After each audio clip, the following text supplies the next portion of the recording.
শতভাগ বলবে।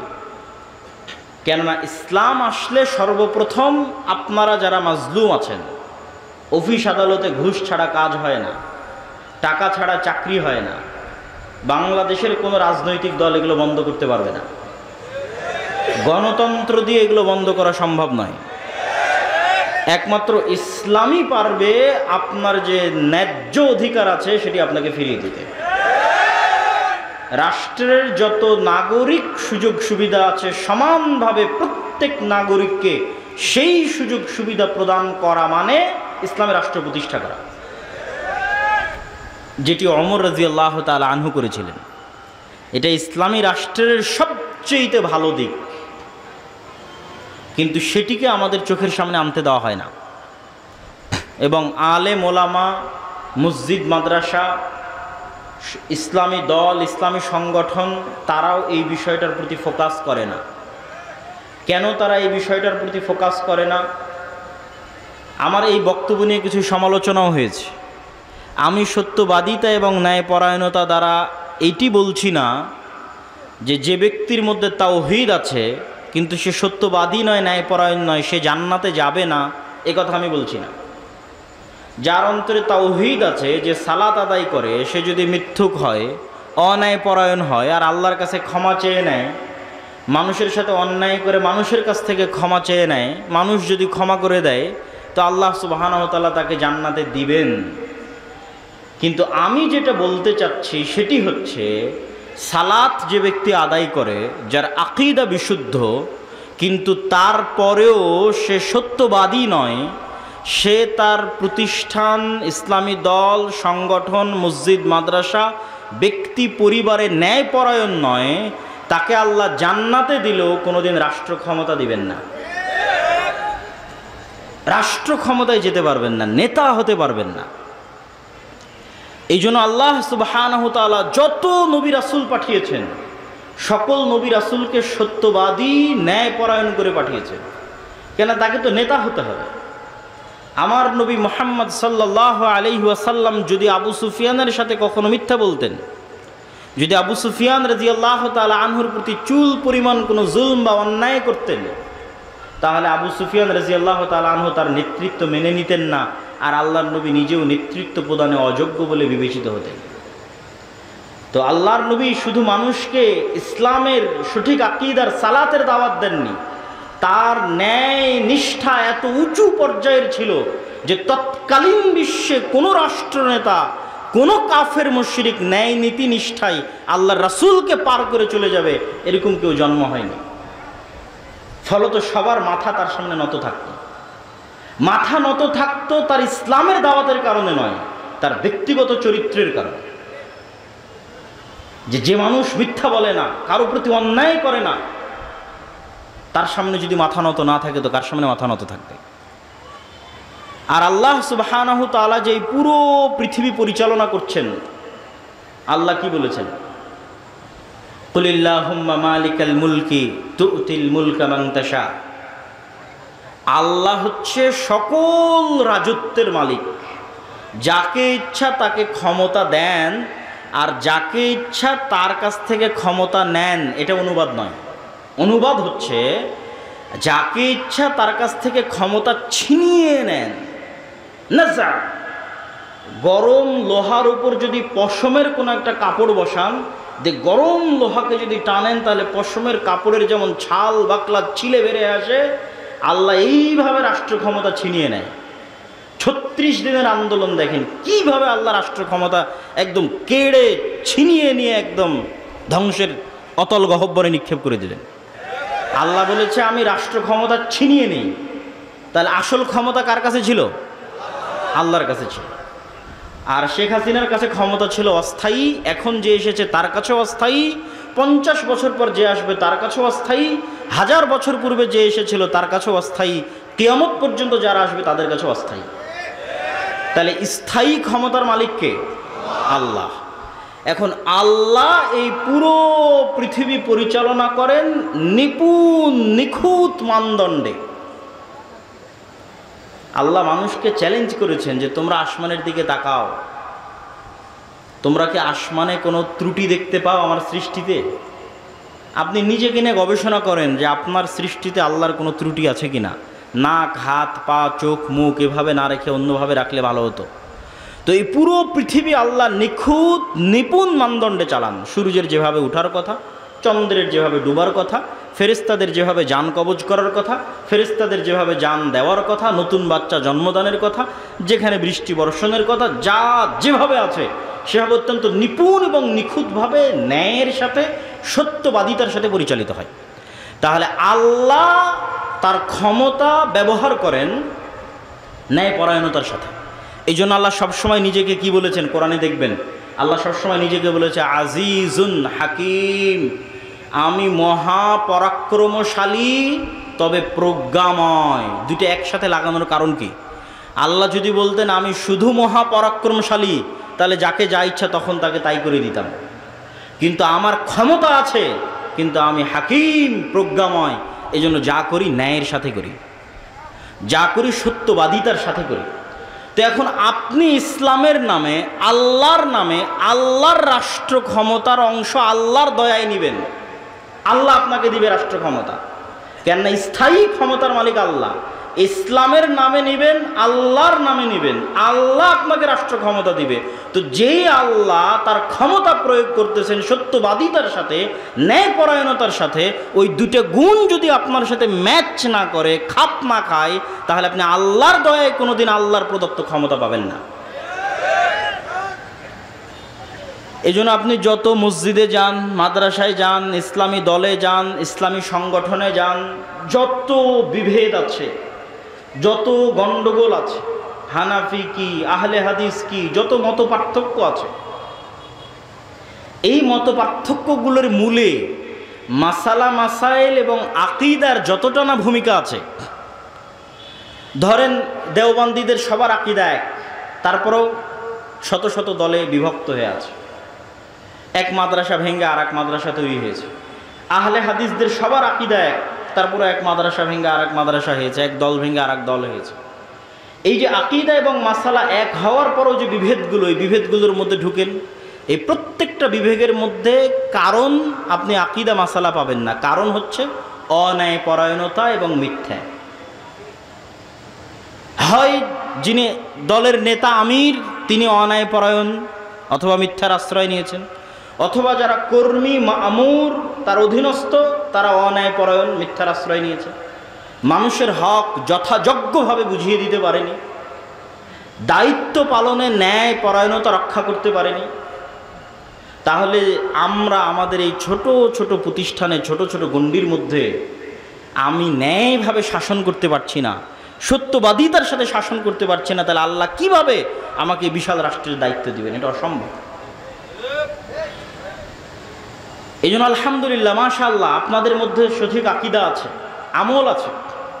কিন্তু মুসলমানেরা যদি চায় যে তাদের রাষ্ট্র ক্ষমতা প্রয়োজন, তাহলে তাদেরকে এই দুইটা জিনিসের প্রতি ফোকাস করতে হবে।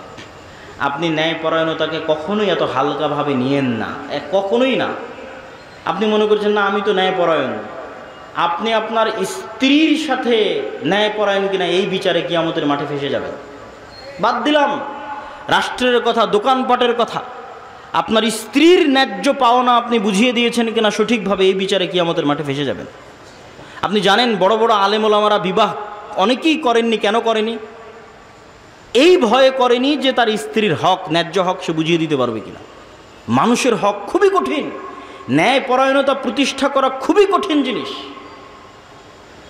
আপনি মনে করেছেন আমি হয়তো সালাত, সিয়াম সব কিছু সঠিক আকীদাতে জান্নাতে চলে গেলাম, কিন্তু বাপের সম্পত্তি বন্টন করার সময় বোনকে ন্যায়পরায়ণতার সাথে বন্টন করে দেন।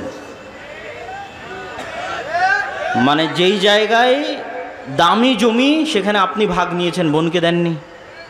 যেটা দূরে কম দামি, আবাদ হয় না, সেখানে বোনকে দিয়েছেন। তাহলে এই জমি বন্টনে কি আপনি ন্যায়পরায়ণতা করেছেন? করেননি।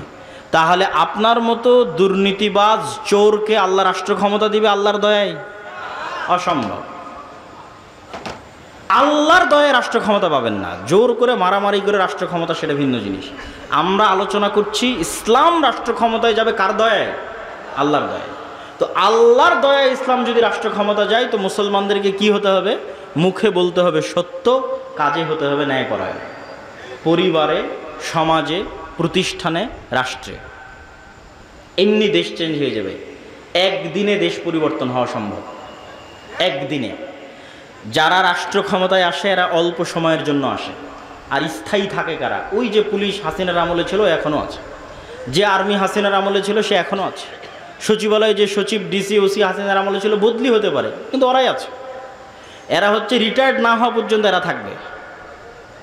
তাহলে আসল ক্ষমতা কাদের হাতে? ওদের হাতে না, আসল ক্ষমতা ওদের হাতে।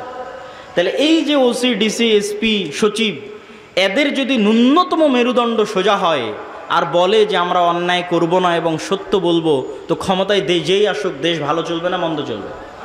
ভালো চলবে।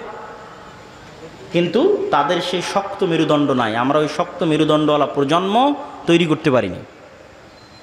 সবাই টাকার কাছে বিক্রি, অর্থের কাছে বিক্রি, অথচ তারা সবাই দাবি করে সে অনেক বড় হাজি, অনেক বড় নামাজি, অনেক বড় দানবীর, বড় বড় জালসার প্রধান অতিথি, বড় বড় জালসার বিশেষ অতিথি। এগুলো ইসলাম নয়। আপনাকে সত্যবাদী এবং ন্যায়পরায়ণ হতে হবে যদি আপনি মুসলমানদের সম্মান রক্ষা করতে চান, ইসলামের সম্মান রক্ষা করতে চান। আর সত্যবাদিতা এবং ন্যায়পরায়ণতার উপর এতটা গুরুত্ব আমি কেন দিচ্ছি এখনকার ইদানিং বক্তব্যে, এত সমালোচনার পরে? ওয়াতাম্মাত কালিমাতু রাব্বিকা সিদকাও ওয়া আদলা। আল্লাহ সুবহানাহু ওয়া তাআলা কোরআন মাজিদে বলেন, তার সকল আদেশ সমাপ্ত হয়েছে সত্যবাদিতার উপরে, ন্যায়পরায়ণতার উপরে। মানে আল্লাহ যত আদেশ মানুষকে দিয়েছে প্রত্যেকটা আদেশ সত্য, প্রত্যেকটা আদেশ ন্যায়। একটা আদেশ শোনেন, আল্লাহ আদেশ দিয়েছে কি? তোমরা আল্লাহর ইবাদত করবা, শিরক করবা না। তো এবার কালেমা কি? লা ইলাহা ইল্লাল্লাহ। আল্লাহ ব্যতীত ইবাদতের যোগ্য কোনো সত্য মাবুদ নাই। মানে আল্লাহ ব্যতীত যে মাবুদগুলোর ইবাদত করা হয় এদের মধ্যে দুইটা গুণ আছে, এক ওরা মিথ্যা, আর দুই ওরা ইবাদতের অযোগ্য। তো যেটা ইবাদতের অযোগ্য ওটাই অন্যায়পরায়ণতা, ওটাই জুলম, আর ওটাই মিথ্যা। আর সত্য কোনটা? একমাত্র সত্যকে আল্লাহ। আর একমাত্র ইবাদতের যোগ্য ন্যায় কোনটা? আল্লাহর ইবাদত করা। এবং এটা হাদিসেও আছে। রাসূলুল্লাহ সাল্লাল্লাহু আলাইহি ওয়াসাল্লাম বলছেন, তোমরা কি জানো আল্লাহর হক মানুষের উপরে কি, আর মানুষের হক আল্লাহর উপরে কি? তো আল্লাহর হক মানুষের উপর হচ্ছে যে মানুষ ন্যায়পরায়ণ হবে আল্লাহর সাথে, যে ইবাদত আল্লাহ ব্যতীত অন্য কারো করবে না। এটা আল্লাহর সাথে ন্যায়পরায়ণতা, এটা আল্লাহর সাথে সত্যবাদিতা। এরকম করে ধরে ধরে ইসলামের প্রত্যেকটা হুকুমের মধ্যে সত্য আছে, ন্যায় আছে। সম্মানিত উপস্থিতি, তো আপনাকে আগে বুঝতে হবে যে ইসলামী রাষ্ট্র ব্যবস্থা মানে কি। ইসলামী রাষ্ট্র ব্যবস্থায় আপনার কি উপকার আছে, আপনার কি কল্যাণ আছে। ইসলামী রাষ্ট্র ব্যবস্থায় আপনার 6টা মৌলিক অধিকার সংরক্ষিত হবে। 5টা মৌলিক অধিকার দিয়েছে জাতিসংঘ, আর ইসলাম দিয়েছে 6টা মৌলিক অধিকার। অন্ন, বস্ত্র, শিক্ষা, স্বাস্থ্য, বাসস্থান, এগুলোর কথা তো আমরা জানি। তার সাথে ইসলাম আরও একটি যুক্ত করেছে হচ্ছে সম্মান। আপনার সম্মান রক্ষা করা হবে, ইসলামী রাষ্ট্রের দায়িত্ব। মানুষ যেন আপনার মানহানি করতে না পারে। ইসলামী রাষ্ট্র হয় কল্যাণমূলক রাষ্ট্র ব্যবস্থা। কল্যাণমূলক রাষ্ট্র ব্যবস্থায় সকল কিছুর জিম্মেদারি রাষ্ট্রের উপর। একজন মানুষ যদি না খেয়ে থাকে তাও দায়ী রাষ্ট্র। একজন মানুষের যদি ঘর না থাকে বসবাস করার জন্য দায়ী রাষ্ট্র। একজন মানুষের যদি গায়ে কাপড় না থাকে দায়ী রাষ্ট্র। এই জিম্মেদারি নেওয়া হচ্ছে ইসলামী রাষ্ট্র। সম্মানিত উপস্থিতি, তাহলে এই ধরনের ইসলামী রাষ্ট্র প্রতিষ্ঠার জন্য আমরা কি করতে পারি? আমরা কি তাহলে ভোটের রাজনীতিতে অংশগ্রহণের মাধ্যমে ইসলামী রাষ্ট্র প্রতিষ্ঠা করব?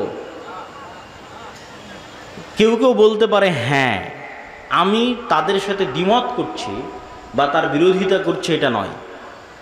আমি যুক্তির আলোকে আপনাকে পরামর্শ দিতে চাই যে আমাদের করণীয় কি, করা উচিত কি।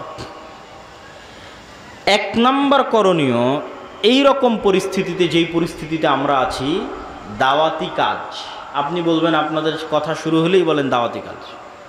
আর কত দাওয়াতি কাজ? কুনতুম খায়রা উম্মাতিন উখরিজাত লিন-নাস তা'মুরুনা বিল মা'রুফ ওয়া তানহাউনা আনিল মুনকার। এই উম্মতে যেহেতু আর কোনো নবী আসবেন না, সেহেতু প্রত্যেক যুগে মানুষকে হেদায়েত করার জন্য দাওয়াত দিবে এই উম্মতের লোকেরাই। বানু ইসরাইলে প্রতি যুগে নবী প্রেরিত হতো মানুষকে দাওয়াত দেওয়ার জন্য, আর এই উম্মতে কোনো নবী আসবে না, তো দাওয়াত দিবে এই উম্মতের লোকেরাই। এখন যদি এখানে কোনো নবী আসতেন তাহলে তিনি কি করতেন? আগে কি দিতেন? আগে দাওয়াত দিতেন। আগে কি দিতেন? দাওয়াত দিতেন। এখন যদি বাংলাদেশে কোনো নবী প্রেরিত হতেন তাহলে তিনি দাওয়াত দিতেন।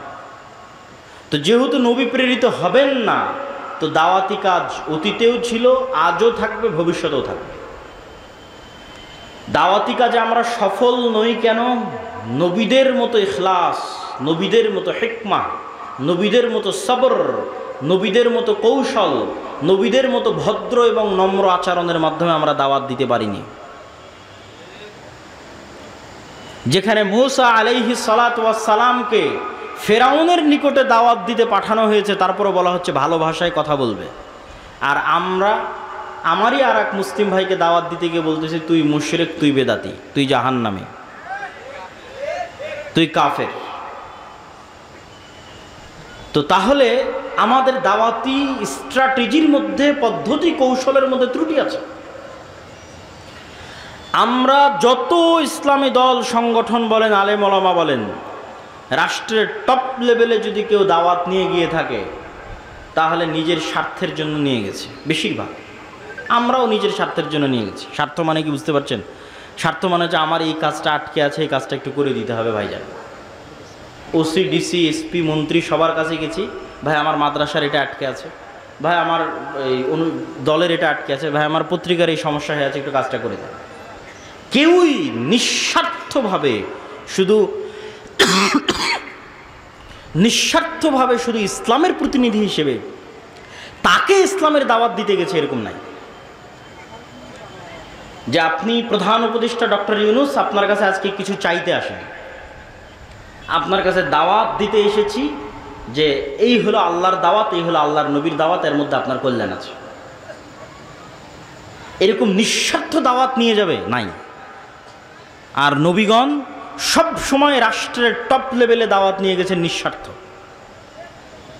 ইব্রাহিম আলাইহিস সালাতু ওয়াস সালাম তৎকালীন যুগের রাষ্ট্রপ্রধান নমরুদকে হিট করেছেন নিঃস্বার্থভাবে। নমরুদের কাছে ইব্রাহিম আলাইহিস সালামের কোনো চাওয়া পাওয়া ছিল না। মূসা আলাইহিস সালাতু ওয়াস সালাম ফেরাউনকে হিট করেছেন নিঃস্বার্থভাবে। মুহাম্মদ সাল্লাল্লাহু আলাইহি ওয়াসাল্লাম আবু জাহাল, আবু লাহাবকে হিট করেছেন, দাওয়াত দিয়েছেন নিঃস্বার্থভাবে, কোনো চাওয়া পাওয়া নাই। চাওয়া পাওয়া না থাকার মাত্রাটা দেখেন যে মুহাম্মদ সাল্লাল্লাহু আলাইহি ওয়াসাল্লাম যখন মাজলুম মক্কার মাটিতে, যখন তাকে সহযোগিতা করার মতো কেউ নাই, তখন আবু জাহাল মুহাম্মদ সাল্লাল্লাহু আলাইহি ওয়াসাল্লামকে প্রস্তাব দিচ্ছে যে আসো ক্ষমতা ভাগাভাগি করি, 1 বছর তোমার আল্লাহর ইবাদত হবে, আর 1 বছর আমাদের মূর্তির পূজা হবে। 1 বছর তোমার ইসলামের আইন অনুযায়ী দেশ চলবে, আর 1 বছর আমরা আমাদের মতো দেশ চালাবো। রাসূলুল্লাহ সাল্লাল্লাহু আলাইহি ওয়াসাল্লাম সেই দিন কি বলেছিলেন? লাকুম দীনুকুম ওয়ালিয়া দীন, লা আ'বুদু মা তা'বুদুন। স্পষ্ট কথা, কাফারনা বিকুম, এগুলো এক একটা কোরআনের আয়াত। কি বললেন? তোমাদের দিন তোমরা পালন করো, আমাদের দিন আমাকে আমার মতো পালন করতে দাও। তোমরা যার ইবাদত করো আমি তার ইবাদত করতে পারবো না। কাফারনা বিকুম, তোমরা যার ইবাদত করো তাদের সাথে আমরা কুফরি করলাম। কত শক্ত কথা। ওয়াজতানিবুত তাগুত বলা আছে যে তাগুতকে অস্বীকার করতে হবে। তো তোমরা যার ইবাদত করো, যেই মূর্তির, যেই শিরক করো, ওই শিরকের সাথে, ওই মূর্তির সাথে আমরা কুফরি করলাম। কাফার না, অস্বীকার করলাম। আপোষের তো কোনো প্রশ্নই আসে না। এইরকম নিঃস্বার্থ দাওয়াত আলেম ওলামাগণ, ইসলামী দল, ইসলামী সংগঠন নিঃস্বার্থভাবে নিয়ে যাবে, এটা হয়ে ওঠেনি। তাহলে 1 নাম্বার হচ্ছে ব্যাপক দাওয়াতি কাজ করতে হবে, কিন্তু নিঃস্বার্থভাবে, ইখলাসের সাথে, ভালো ব্যবহারের সাথে, সবরের সাথে। 900 বছর দাওয়াত দিয়েছেন নূহ আলাইহিস সালাতু ওয়াস সালাম। আমরা 16 বছরই ক্লান্ত হয়ে গেছি। দাওয়াত দিতে হবে। 2 নাম্বার কাজ কি? 2 নাম্বার কাজ হচ্ছে সমাজ এবং দেশের মানুষের সাথে সম্পৃক্ত থাকতে হবে। আজকে আলেম ওলামা মসজিদ মাদ্রাসা সমাজ বিচ্ছিন্ন, ডিসকানেক্টেড ফ্রম দ্য সোসাইটি। সমাজের সাথে তাদের কোনো কানেকশন নাই। আমাদের কাজ কি? আমরা ঘরে বসে বই লিখব, গবেষণা করব, ক্যামেরার সামনে একটা ভিডিও রেকর্ড করব, অনলাইনে কোর্স পরিচালনা করব, বিশ্ববিদ্যালয় মাদ্রাসায় টিচারি করব। সমাজ আর দেশ জান্নাতে গেল কি জাহান্নামে গেল দেখে লাভ নাই। অথচ আমাদের নবী মুহাম্মদ সাল্লাল্লাহু আলাইহি ওয়াসাল্লাম না বই লেখা জানতেন, না বই পড়া জানতেন। তাহলে আমার নবী গবেষকও ছিলেন না, আমার নবী লেখকও ছিলেন না, আর আমার নবী পিএইচডি ডিগ্রিধারীও ছিলেন না, আর আমার নবী কোনো বিশ্ববিদ্যালয় মাদ্রাসায় চাকরিও করতেন না। তাহলে তিনি আল্লাহর কাছ থেকে জ্ঞান নিয়ে, মানে কোরআন শিখে 5 ওয়াক্ত সালাত আদায় বাদে বাকি সময় মানুষের পিছনে দিতেন। কার বাড়িতে কে মরলো, কার মেয়ের বিয়ে, তো কে কষ্টে আছে, কার বাড়িতে খাবার নাই, কে ঋণগ্রস্ত আছে, মানুষের দুঃখ কষ্টের ভাগিদার এবং ভাগবাটোয়ারার অংশীদার ছিল। মদিনা এবং মক্কায় বসবাসরত কোনো মানুষ মনে করবে যে আজকে সে বিপদগ্রস্ত আছে আর তার পাশে দাঁড়ানোর মতো মুহাম্মদ সাল্লাল্লাহু আলাইহি ওয়াসাল্লাম নাই, এটা অসম্ভব। তিনি সমাজের মানুষের সাথে ফুললি কানেক্টেড ছিলেন। আপনি সমাজ বিচ্ছিন্ন হয়ে কখনোই ইসলাম প্রতিষ্ঠা করতে পারবেন না। আর ইসলাম 4 দেওয়ালের মধ্যে, মসজিদের 4 দেওয়ালের মধ্যে সীমাবদ্ধ থাকার জিনিসও নয়। ইসলামকে রিপ্রেজেন্ট করতে হবে। আপনাকে ইসলামের প্রতিনিধি হিসেবে সমাজের মানুষের সাথে কানেক্টেড হতে হবে, যে ইসলাম কত সুন্দর, এই মানুষের সাথে উঠা বসা করে দেখো কত সুন্দর। এই ইসলামের প্রতিনিধি, এর সাথে কথা বলে দেখো ইসলাম কত সুন্দর। আজকে আফগানিস্তানে যারা ক্ষমতায় এসেছে তাদের আকীদা নিয়ে সমালোচনা হতে পারে, তাদের বিশ্বাস নিয়ে ফতোয়া ফারায়েজ মাসলা মাসাইল নিয়ে মতভেদ থাকতে পারে, কিন্তু 2টা পয়েন্টে কোনো আফগানিও দ্বিমত করবে না যে তারা সত্যবাদী, ন্যায়পরায়ণ। কোথাও 1টা টাকা দুর্নীতি হবে, এটি তাদের দ্বারা বরদাস্ত করা সম্ভব না। তো তারা এই জায়গায় এসেছে কিভাবে? সমাজের মানুষের সাথে সম্পৃক্ত থেকে, সমাজের মানুষের দুঃখ কষ্টের অনুভূতির অংশীদার হয়ে, সমাজের মানুষের দায়িত্ব নিয়ে। যখন রাশিয়ার সাথে যুদ্ধের পর গোটা আফগানিস্তানে গৃহযুদ্ধ, কোনো ল অ্যান্ড অর্ডার নাই, যেমন আমাদের দেশে 3 দিন কোনো সরকার ছিল না, এরকম ল অ্যান্ড অর্ডার বিহীন অবস্থায় খুন, চুরি, রাহাজানি, ধর্ষণ একাকার। তখন এক মাদ্রাসার ছাত্ররা বের হয়ে এক জায়গায় ধর্ষকের শাস্তি প্রকাশ্যে বাস্তবায়ন করে দিয়েছে। তখন মানুষজন কি দেখল, যে এরা তো ন্যায়পরায়ণতা প্রতিষ্ঠা করতে জানে, এদের কাছেই তো আমাদের জানমাল নিরাপদ, আমাদের ধন সম্পদ নিরাপদ, আমাদের পরিবার পরিজন নিরাপদ। আমরা কি চাই? নিরাপত্তা চাই, শান্তি চাই। তো ওই নিরাপত্তা, ওই শান্তির গ্যারেন্টি বাংলাদেশে বসবাসরত ইসলামের যারা রিপ্রেজেন্টার, ইসলামকে যারা প্রতিনিধিত্ব করে, তারা দিতে পেরেছে কিনা? তারা তাদের ন্যায়পরায়ণতা, সত্যবাদিতা দিয়ে সেটা ফুটে তুলে ধরতে পেরেছে কিনা? অতএব আপনাদেরকে সমাজের সাথে কানেক্টেড থাকতে হবে। তাহলে 1 নাম্বার বললাম ব্যাপক দাওয়াতি কাজ করতে হবে, 2 নাম্বার বললাম সমাজের সাথে সম্পৃক্ত থাকতে হবে, 3 নাম্বার শক্তিশালী প্রতিষ্ঠান তৈরি করতে হবে। এবার আসবে আপনাদের গণতান্ত্রিক রাজনীতির উত্তর। শক্তিশালী প্রতিষ্ঠান মানে কি? ইউরোপ, আমেরিকা এবং ইংল্যান্ডে গণতন্ত্র কেন টেকসই? ইংল্যান্ড এবং আমেরিকাতে প্রতিষ্ঠানগুলো পাওয়ারফুল, এই জন্য টেকসই। প্রতিষ্ঠান পাওয়ারফুল মানে পুলিশ বাহিনী স্বাধীন স্বতন্ত্র, বিচার বিভাগ স্বাধীন স্বতন্ত্র। ক্ষমতায় বাইডেন কি ট্রাম্প সেটা বিষয় নয়, পুলিশ তার মতো ফাংশন করে, বিচার বিভাগ তার মতো ফাংশন করে। কিন্তু আমাদের ভারত, পাকিস্তান, বাংলাদেশের প্রবণতা হচ্ছে যেই ক্ষমতায় আসে সে পুলিশ, আর্মি, বিচার বিভাগ সবগুলোকে নিজের পকেটের মধ্যে ঢুকিয়ে ফেলে। ফলত এখানে রাষ্ট্র প্রতিষ্ঠান দুর্বল হয়ে যায়, ফাংশন করে না। তো শক্তিশালী প্রতিষ্ঠান মুসলমানদের নাই। কোটি কোটি ভোটার আছে, কিন্তু এই কোটি কোটি ভোটারের প্রতিনিধিত্বকারী শক্তিশালী প্রতিষ্ঠান নাই। আপনি শক্তিশালী প্রতিষ্ঠানের, বেসরকারি শক্তিশালী প্রতিষ্ঠানের দু একটা উদাহরণ নেন। যখন প্রধানমন্ত্রী হাসিনা বিদায় নিল, তখন অটোমেটিক ট্রানজিশন অফ পাওয়ারের হস্তান্তর, এটিই নিয়ম যে যখন রাষ্ট্র অকার্যকর তখন রাষ্ট্রের অবস্থানরত শক্তিশালী প্রতিষ্ঠানগুলোর কাছে ক্ষমতা চলে যায়।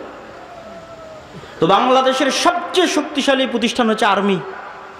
তো ফলত যখন প্রধানমন্ত্রী হাসিনা বিদায় নিয়েছে তখন অটোমেটিক ক্ষমতা চলে গেছে আর্মির কাছে। আরও অসংখ্য শক্তিশালী প্রতিষ্ঠান আছে। প্রথম আলো একাই একটা শক্তিশালী প্রতিষ্ঠান, ডেইলি স্টার একাই একটা শক্তিশালী প্রতিষ্ঠান, ব্র্যাক একাই একটা শক্তিশালী প্রতিষ্ঠান, গ্রামীণ ব্যাংক একাই একটা শক্তিশালী প্রতিষ্ঠান, মানবাধিকার সংস্থা অধিকার একাই একটা শক্তিশালী প্রতিষ্ঠান। তাহলে যখন রাষ্ট্র অকার্যকর তখন অটোমেটিক রাষ্ট্রের ক্ষমতা এই প্রতিষ্ঠানগুলোর কাছে চলে গেছে। আমাদের কোটি কোটি ভোটার আছে, কিন্তু আমাদের প্রতিনিধিত্ব করবে এরকম শক্তিশালী মিডিয়া নাই, আমাদের প্রতিনিধিত্ব করবে এরকম শক্তিশালী অর্থনৈতিক প্রতিষ্ঠান নাই, এরকম শক্তিশালী মানবাধিকার সংস্থা নাই যে মুসলমানদের প্রতিনিধিত্ব করবে। না হলে 5ই আগস্টের চাইতে সুবর্ণ সুযোগ, মুসলমান বা ইসলাম ক্ষমতায় যাবে, এর যে সুবর্ণ সুযোগ অতীতেও কোনোদিন আসেনি, পরে আসাও কঠিন। তাহলে কেন পারেননি? কোটি কোটি ভোটার থাকার পরেও কেন পারেননি? আপনাদের কারো, এত ইসলামী দলের, এত ইসলামী সংগঠনের কারো শক্তিশালী প্রতিষ্ঠান ছিল না। তাহলে কোটি কোটি ভোটার দিয়ে আপনি কি করবেন যদি শক্তিশালী প্রতিষ্ঠান না থাকে? এইরকম 5ই আগস্ট প্রত্যেক 20 বছর, 25 বছর, 30 বছর পর আসবে। কালকেই আপনাকে ভোট করে ক্ষমতায় যেতে হবে 5 বছরের জন্য, 3 বছরের জন্য, 4 বছরের জন্য। এটি স্বল্প মেয়াদী পরিকল্পনা। আপনি দীর্ঘমেয়াদে পরিকল্পনা করেন, 50 বছর পর, 100 বছর পর আপনি বাংলাদেশের মাটিতে ইসলামকে বিজয়ী দেখতে চান, তার জন্য কি করা লাগবে সেটা ভাবেন। কাল ক্ষমতায় চলে যাবে এই আকাশ কুসুম কল্পনা 100 বছর থেকে আমাদের হিস্ট্রি পড়া আছে। ইসলামিক খেলাফার পতন থেকে নিয়ে 100 বছর পার হয়ে গেছে। একটা থিওরি পরীক্ষা করার জন্য 100 বছর যথেষ্ট। অ্যাজ এ থিওরি, ডেমোক্রেসি ইসলাম প্রতিষ্ঠার মাধ্যম হিসেবে পৃথিবীতে এখন পর্যন্ত ব্যর্থ। 100 বছর, তো 100 বছর যথেষ্ট। আমি যদি একটু বেশি করে বলি তাহলে অনেকেই কষ্ট পায়, তো একটু বেশি করে বলি, অত বেশি করে বলবো না, একটু বেশি করে বলি। 15 বছর বা 16 বছর যে আপনারা ফ্যাসিজম বলছেন, এই ফ্যাসিজমে আয়নাঘর ছিল, গুম ছিল, খুন ছিল, দুর্নীতি ছিল। তো আপনি বলেন তো, এই 16 বছর ফ্যাসিজম কিসের নামে চলেছে? গণতন্ত্রের নামে চলেছে। কিসের নামে চলেছে বলেন? গণতন্ত্রের। এই 16 বছর ফ্যাসিজম সেকুলারিজম, ধর্মনিরপেক্ষতাবাদের নামে চলেছে না অন্য কোনো নামে চলেছে? হ্যাঁ, ধর্ম যার যার, উৎসব সবার, এটা কিসের স্লোগান? সেকুলারিজমের স্লোগান না, ধর্মনিরপেক্ষতাবাদের স্লোগান। তাহলে ধর্মনিরপেক্ষতাবাদের নামে চলেছে, সেকুলারিজমের নামে চলেছে, লিবারেলিজমের নামে চলেছে। তাহলে আপনাকে এই জিনিসটা বুঝতে হবে। এটা বললে বক্তব্য অনেক ভারী হয়ে যায়। আপনাকে এই জিনিসটা বুঝতে হবে যে গত 16 বছর আয়নাঘর গণতন্ত্র আর ধর্মনিরপেক্ষতাবাদ বানিয়েছে। গত 16 বছর গুম খুন গণতন্ত্র করেছে। গত 16 বছর গুম খুন সেকুলারিজম করেছে। সেকুলার সিস্টেম ডেমোক্রেটিক সিস্টেম করেছে, কোনো ব্যক্তি করেনি। ওই সিস্টেম এখনো আছে। ওই সিস্টেম এরকম আবারও জালেম তৈরি করবে, আবারও এরকম স্বৈরাচার তৈরি করবে। আজ থেকে কারো হায়াত যদি 30 বছর আল্লাহ বাড়িয়ে দেয়, আর আমারও হায়াত যদি আল্লাহ বাড়িয়ে দেয়, তো 30 বছর পর স্মরণ করবেন, বলেছিলাম এই সিস্টেম আবারও জালেম তৈরি করবে। কেন? এটা হচ্ছে পাশ্চাত্য বিশ্বের সুবিধা, যে আমাদের সিস্টেম টিকে থাক, সবার রাগ নির্দিষ্ট ব্যক্তির উপর উঠুক। তো সবার রাগ নির্দিষ্ট ব্যক্তির উপর উঠে গেছে, নির্দিষ্ট ব্যক্তি পালিয়ে গেছে, সবাই ঠান্ডা হয়ে গেছে, কিন্তু সিস্টেম কিন্তু টিকে গেছে। তাহলে আপনাকে বুঝতে হবে যে এই যে বৈষম্য বিরোধী ছাত্র আন্দোলনে যদি 1700 নিহত হয়ে থাকে, তাহলে 1700 জনকে হত্যা করেছে কে বলেন তো? একটু জোরে বলেন দেখি, কে? এই 1700 জনকে হত্যা করেছে গণতন্ত্র এবং ধর্মনিরপেক্ষ মতবাদ। অনেক অনেক কঠিন কথা বলে দিলাম, কিন্তু এটিই সত্য। এটা যত দ্রুত মুসলমানেরা বুঝবে, তা আপনি তাহলে কি বলছেন তাহলে আপনি এই সিস্টেমকে অমান্য করে উপরে ফেলে দিবেন? এটা কখনোই বলিনি। কেননা আমরাই আপনাদের সামনে বক্তব্য দিয়েছি যে চলন্ত যার কাছে ক্ষমতা আছে, রাষ্ট্র ক্ষমতা আছে, তাকে আনুগত্য করতে হবে। আমরাই বক্তব্য দিয়েছি এবং সেটার বিরুদ্ধে বিদ্রোহ করাকে আমরা খারিজি মতবাদ বলেছি। কিন্তু সমাধানের রাস্তা কোনটা? সমাধানের রাস্তা ওইটা, সেটা হচ্ছে মানুষ অবশ্যই বুঝবে যে এই সিস্টেম জালেম তৈরি করে, এই সিস্টেম স্বৈরাচার তৈরি করে, এই সিস্টেম দুর্নীতিবাজ তৈরি করে, এই সিস্টেম আমাদেরকে মাজলুম করে। কিন্তু এই সিস্টেমের বিরুদ্ধে শক্ত আওয়াজ তোলার জন্য আপনাদের প্রতিষ্ঠান লাগবে। এরকম 100 বছরও যদি রাজনীতি করেন, ভোট করেন, তো ওই পাওয়ার অর্জন করতে পারবেন না যেই পাওয়ার একটা প্রতিষ্ঠানের থাকে, শক্তিশালী প্রতিষ্ঠানের থাকে। সম্মানিত উপস্থিতি, তাহলে আপনাদেরকে দিক নির্দেশনামূলক কি বললাম? 1 নাম্বার বলেছি ব্যাপক দাওয়াতি কাজ করতে হবে, 2 নাম্বার বলেছি সমাজ এবং দেশের সাথে সম্পৃক্ত থাকতে হবে, 3 নাম্বার বলেছি শক্তিশালী প্রতিষ্ঠান তৈরি করতে হবে, 4 নাম্বার পয়েন্টটা আগে সংক্ষিপ্ত আলোচনা করেছি, একটু আলাদা পয়েন্ট আকারে এখন বলি। 4 নাম্বার পয়েন্ট হচ্ছে এখন আপনার কাছে যত ছোটোখাটো প্রতিষ্ঠান আছে, যত ছোটোখাটো মসজিদ আছে, মাদ্রাসা আছে, দল আছে, সংগঠন আছে, এগুলোতে ন্যায়পরায়ণতা, সত্যবাদিতা প্রতিষ্ঠা করেন। যে কোনো একটা ছোট্ট মাদ্রাসায় ন্যায়পরায়ণতা, সত্যবাদিতা প্রতিষ্ঠা করেন, আল্লাহ কবুল করলে ওই মাদ্রাসা থেকে রাষ্ট্র ক্ষমতায় পৌঁছে দেবে। বেশি কিছু লাগবে না, এই 2টা গুণ লাগবে। একটা ছোট্ট সংগঠনের মধ্যেও যদি ন্যায়পরায়ণতা, সত্যবাদিতা প্রতিষ্ঠা হয়, আল্লাহ ওখান থেকেই রাষ্ট্র ক্ষমতায় পৌঁছে দেবে। কিন্তু সত্যবাদিতা এবং ন্যায়পরায়ণতা ছাড়া রাষ্ট্র ক্ষমতায় যাওয়ার জন্য আল্লাহ সুবহানাহু ওয়া তাআলার দয়ায় কোনো সুযোগ নেই।